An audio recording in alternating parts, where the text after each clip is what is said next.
RL69RC, mesdames et messieurs, je vous remercie d'être avec moi pour ce second épisode dédié à ce magnifique Savage Bobber. J'ai essayé de retourner au terrain pour me faire un vol, mais ce fut un échec, et là je vous montre un extrait de mon retour. J'ai sorti tout l'outillage, c'est le bordel en moins de 2 minutes, et au fait, désolé, il n'y a pas de film de cette deuxième session de vol, car comme un idiot, j'ai appuyé sur stop au niveau de la caméra sans me rendre compte.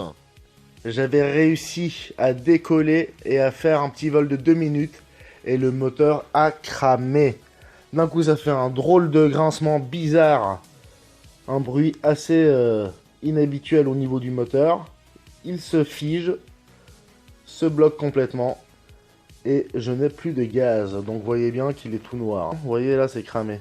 Heureusement que j'avais encore du jus sur les surfaces de contrôle. Cela m'a permis évidemment de revenir à terre sain et sauf. Sauf que j'étais au-dessus des champs en direction de Lausanne, c'est-à-dire pas du tout en direction de moi. Et j'ai dû laisser descendre l'avion progressivement. Ça aurait pu durer des kilomètres. J'ai eu le réflexe d'enclencher le full flap qui sur ce modèle est vraiment violent, il descend vraiment à la verticale, donc ça l'a bien freiné. J'ai réussi à faire une descente vraiment douce, l'atterrissage s'est relativement bien passé, et avec son poids, les roues ont immédiatement été bloquées par un trou dans les champs ou une bosse, je ne sais quoi. Du coup l'avion a basculé vers l'avant, et la dérive a ramassé un peu. Donc c'est pas grave, on recolle. L'ESC, je ne sais pas si je vais le garder ou si je vais passer sur un 100 ampères directement. J'ai l'intention de mettre un moteur 450 kV ou peut-être 500. C'est sûr que le 600 là, trop faible. J'avais également désactivé la stabilisation AS3X Safe. Tout allait très bien. J'arrivais bien à commander l'avion, à le diriger. Et j'avais également changé d'hélice. J'ai mis cette 15 par 8 à la place de l'APC de 14 par 7 qu'il y avait avant. Je viens donc de rentrer. Je m'empresse de démonter tout ça. La cage moteur avait ramassé un petit peu lors de la première chute. Donc c'est une très bonne chose qu'à ce stade, je redémonte le tout. Même pas 3 envols, il est déjà pété. La deuxième tentative, l'avion n'avait pas réussi à se hisser vers le haut. Il tanguait. Et pour finir, il s'est retrouvé par terre, vous l'aviez vu. J'avais pété le bas du fuselage. Maintenant que je l'ai rafistolé et que tout a bien été consolidé, j'avais trouvé un bon compromis avec l'hélice parce que je vous dis, il a décollé immédiatement. J'ai réussi à faire un joli vol durant au moins 2 minutes sans avoir l'impression de faire du forcing. Et pourtant, le moteur à un moment donné est parti en surchauffe et a cramé.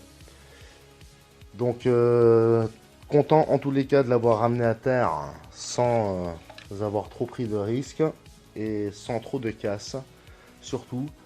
Et donc, comme je viens de vous dire, je pars sur un 450 ou un 500 et éventuellement un ESC 100 ampères parce que là-dessus, il faut vraiment beaucoup de force. Il est quand même relativement lourd, donc je vais me donner les moyens. J'avais pas forcément cette intention parce que j'allais pas faire de gros vols ni du stunt ou quoi que ce soit avec ça. Mais voilà, visiblement, il faut quand même un minimum. Et je vais devoir monter tout ça juste pour pouvoir dire que j'ai fait un vol avec. Un vol, on va dire, convenable. Ce qui s'appelle un vol. Ensuite, peut-être qu'en fin de journée, avec la tombée de la nuit, un petit vol et ces petites LED enclenchées, ça pourrait être sympa aussi.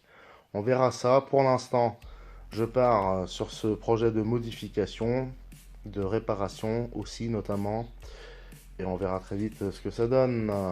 Comme je vous ai dit, stabilisation, j'ai tout désactivé. J'obtiens donc maintenant un débattement au niveau des surfaces de contrôle vraiment impeccable. On continue un petit bout.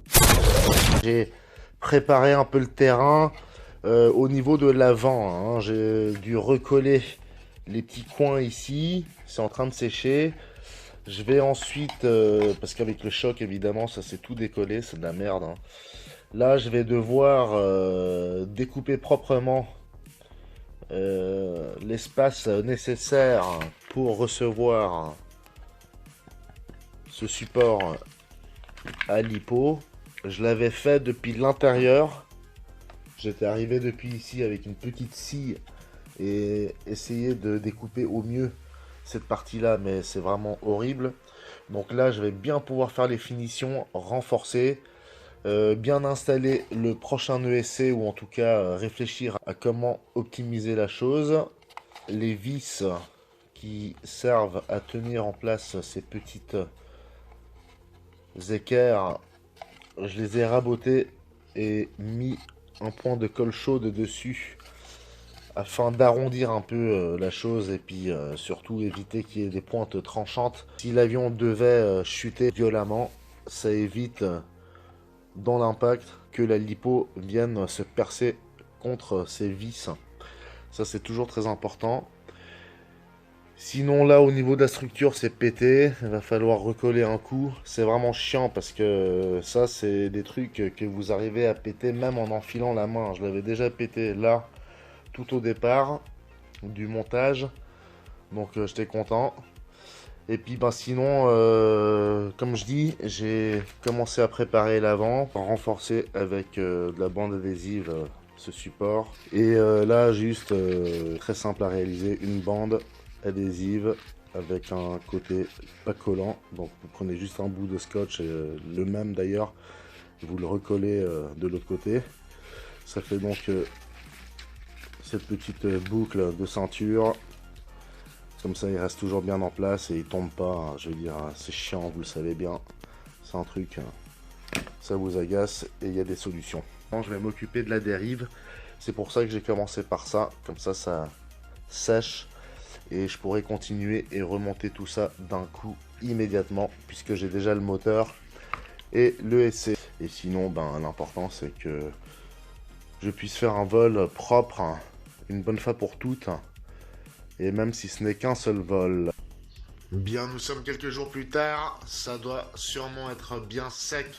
On va enlever la pince et voir à quoi cela ressemble. On a fait un check général de toute la structure, du fuselage, etc. Spectrum 5065 de 450 kV.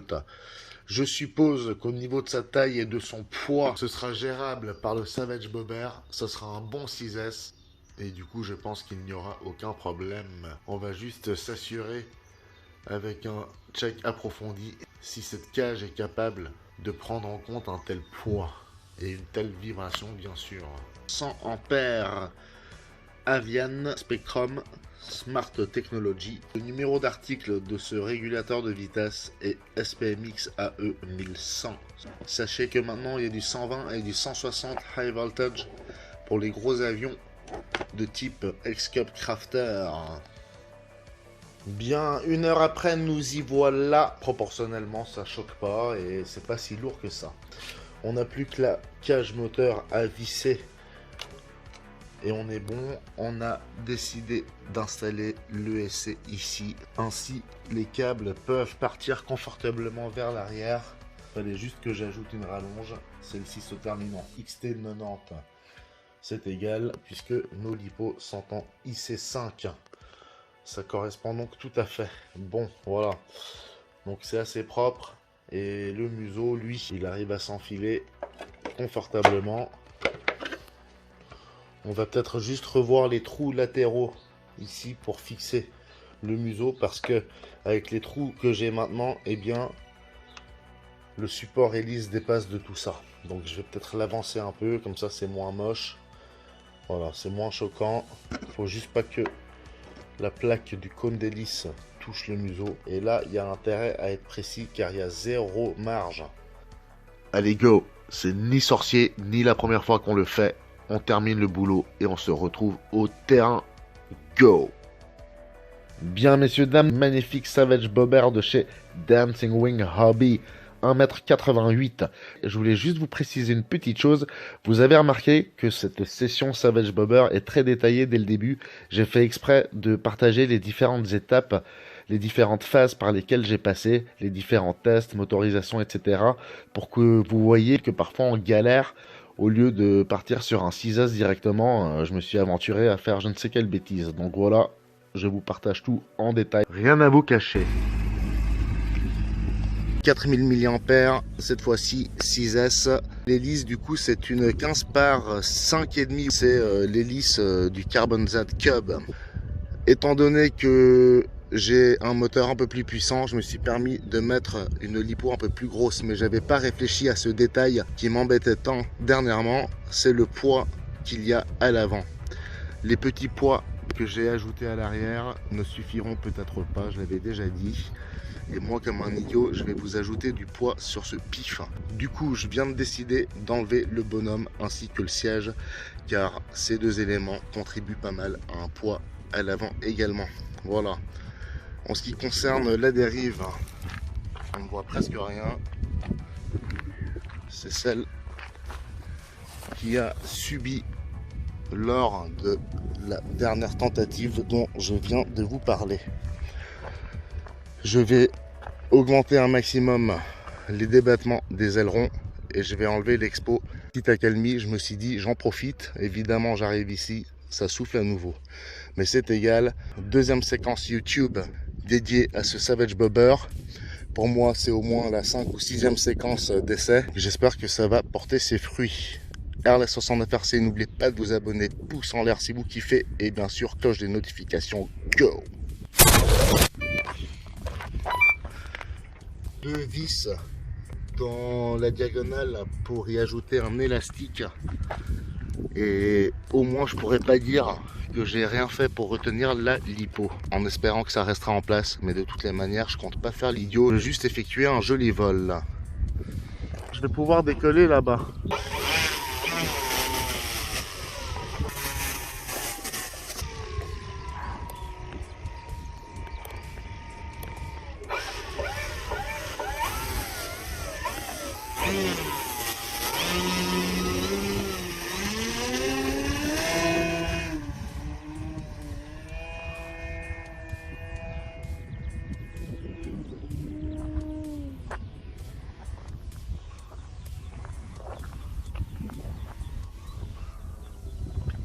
Allez, d'entrée, je mets les flaps.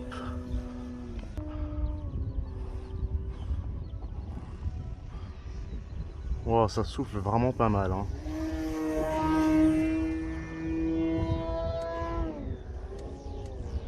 Je vais pas trop faire le fou. Je vais juste vous faire 2-3 petits cercles. J'ai l'impression qu'il faut bien mettre les gaz pour le maintenir en l'air. Vous voyez comme il vole en crabe. Allez, je mets les mi-flaps.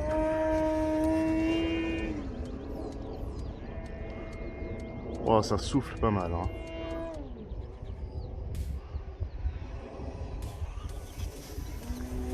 Faut bien le tenir le bestiau, hein. J'ai pas le droit à l'erreur. Allez, flap à fond. Je maintiens les gaz.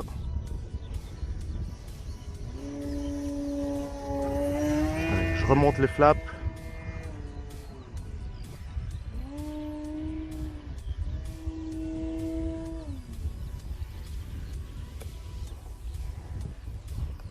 Allez, flap à fond.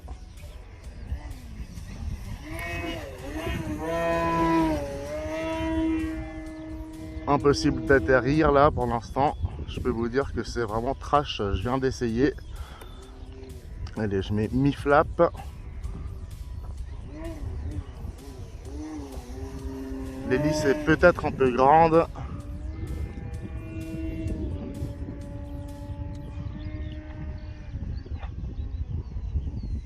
Allez, flap à fond. J'essaye de chuter. Je relève les flaps, mi-flap. Je remonte les flaps. Wow, ça souffle vraiment énormément. J'essaie de faire des virages corrects, mais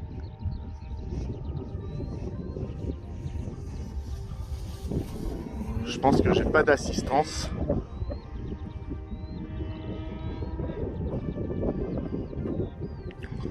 Allez, mi-flap.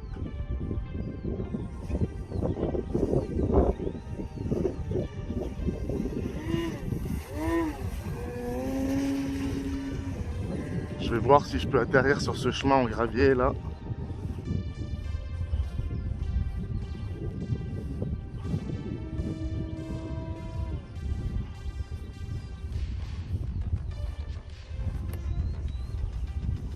Ce petit passage m'a permis de mesurer et d'estimer l'ampleur du vent. Le chemin en gravier est perpendiculaire à lui. Ça souffle beaucoup trop, je ne vais pas prendre de risques. Là, il faut vraiment que je fasse appel à mes skills de pilote RC depuis 10 ans.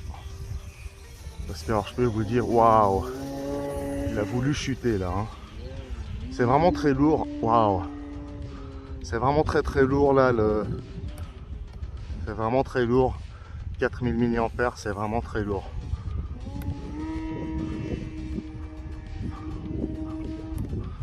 Bon, je vais essayer d'atterrir ici devant mes pieds.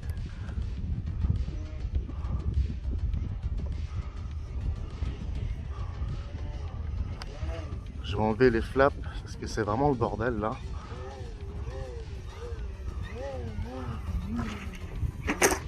Waouh. Bon, j'aurais pas pu faire mieux, messieurs, dames. Sinon, je me serais pris ces putains de... Voilà, qu'est-ce que j'ai encore fait? Putain, j'ai tout pété. Waouh. Bon, je peux vous dire que là, j'ai encore eu du bol parce que je viens de me rendre compte que l'hélice était en train de se dévisser. Bon, je vais voir si, avec cette grosse chute, décidément, j'y arriverai jamais. Hein. Est-ce que ça a ramassé ou pas? Ça a l'air d'être bon. Ma réparation à la dérive a fait qu'elle résiste. Mais alors, messieurs, dames, visiblement, je n'ai pas serré l'écrou suffisamment. Et c'est pour ça que j'avais du mal à accélérer. Donc là, vraiment, j'ai du bol. Heureusement que j'ai décidé d'atterrir. Je me suis vraiment bien vautré. Je sais pas ce qu'il a, hein, cet avion, j'ai pas de chance. Je vais vite débrancher.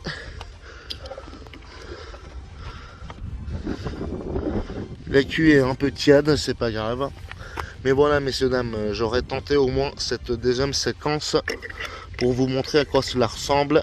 Super, l'hélice toute neuve. J'ai réussi à la dégommer. Bon, ben, faut croire que j'ai vraiment eu du bol parce que j'ai de nouveau dérapé à fond sur l'aile. J'ai drifté sur l'aile. Je vais voir ce que ça donne parce que... Ouais, franchement, ça va. Hein. Franchement, ça va. Ouais, c'est incroyable. C'est vraiment l'aile qui a ramassé. L'avion a pivoté et s'est retrouvé sur le dos. Mais c'est vraiment pas grave du tout. Je suis assez content. C'est juste de moi-même que je suis vraiment mécontent parce que alors, faire une chose pareille, je vous assure, j'ai vraiment serré l'écrou à mort. Mais il doit y avoir un truc là. Je vais mettre du frein filet et la prochaine fois, ça ira mieux. Allez. Heureusement que j'ai enlevé le bonhomme et le siège. Ainsi, l'équilibre est plus ou moins acceptable. J'ai donc atteint mon objectif pour aujourd'hui, même si c'était pas fameux. C'était un peu chaud, j'avais les jetons. Ça m'a rappelé mes premiers vols, les mêmes sensations. Ça reste gravé dans la mémoire. Sauf que là, contrairement à quand on est débutant, j'ai réussi à maintenir les gaz correctement lors de l'atterrissage pour que l'avion ne chute pas. RL69 RC, restez bien accrochés, on rentre à la maison, on répare et on revient. Merci.